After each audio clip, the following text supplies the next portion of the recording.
Selamat pagi, Bu Guru dan teman-teman sekalian. Pada kesempatan kali ini, di sini saya akan mempresentasikan tentang bab 5 jamur pada tugas biologi.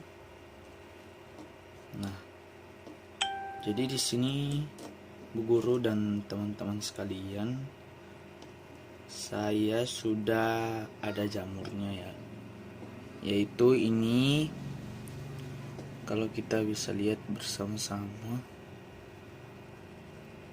bentar, kalau kita bisa lihat bersama-sama, ini adalah seperti yang kalian tahu, adalah jamur kuping. Nah, jadi pada tujuan pembelajaran diharapkan setelah mempelajari bab ini, siswa diharapkan dapat menjelaskan ciri-ciri umum divisi dalam dunia jamur, itu yang pertama.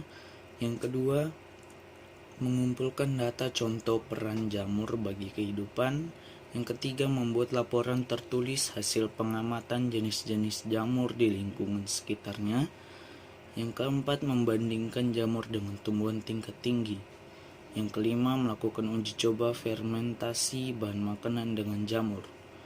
Yang keenam, membudidayakan jamur untuk konsumsi. Lalu jamur. Ciri-ciri jamur.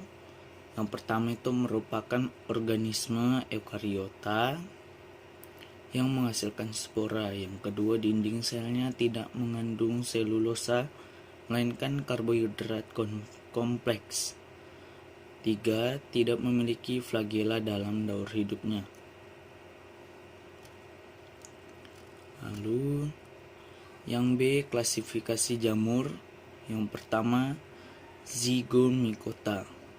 Ciri-ciri zygomicota: yang pertama, membentuk zygospora. Yang kedua, hidup di darat, tanah, atau pada sisa organisme mati. Yang ketiga, membentuk mikoriza. Yang keempat, anggota zygomicota terutama adalah jamur yang hidup sebagai saprofit. Lalu struktur hidup rhizopus. Yang pertama itu ada namanya di sini reproduksi seksual, maksudnya.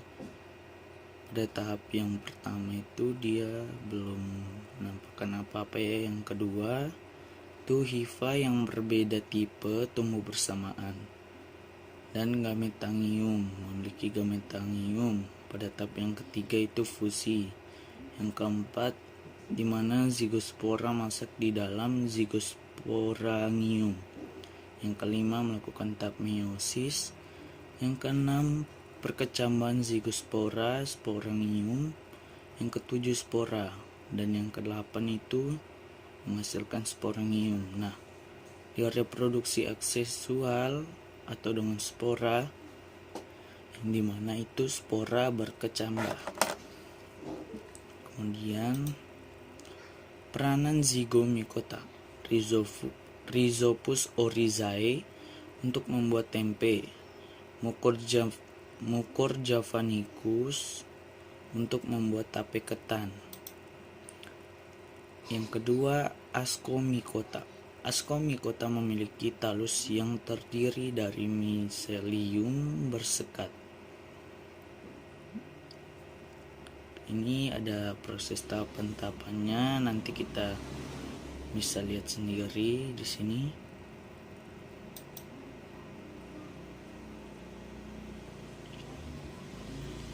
Kemudian lanjut di Neurospora cytopila. Lalu ada Saccharomyces.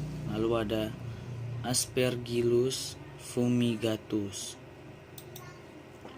Lalu yang ketiga, Basidiomycota. Ciri-ciri Basidiomycota: 1. Hifa bersepta dengan sambungan ampit atau clamp connection. Yang kedua, spora seksualnya terbentuk pada basidium yang berbentuk gada. Yang ketiga, berdaging, bersifat saproba, dan tubuh buah seperti payung. Yang keempat, pada beberapa spesies tangkainya asimetris, pendek, bahkan tidak bertangkai.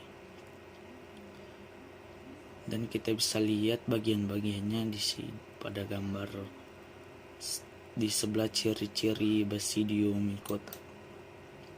Kemudian lanjut di siklus hidup Basidiomycota. Di sini ada tahapan-tahapannya ya. Kita bisa lihat sendiri dan kita memahaminya. Lalu di sini peranan Basidiomycota. Nah, yang pertama itu di sini ada jamur kuping untuk makanan dan ada Ganoderma aplanatum untuk obat-obatan atau ganoterapi. Lalu ada jamur shiitake untuk makanan. Lalu yang keempat, Deuteromycota. Ciri-ciri Deuteromycota yang pertama itu disebut fungi imperfecti atau jamur tidak sempurna. Yang kedua, belum diketahuinya reproduksi seksual selama siklus hidupnya. Yang ketiga, hanya hidup di daratan. Contohnya yaitu ada Neurospora crassa dan ada Monilia Cytopila maksudnya.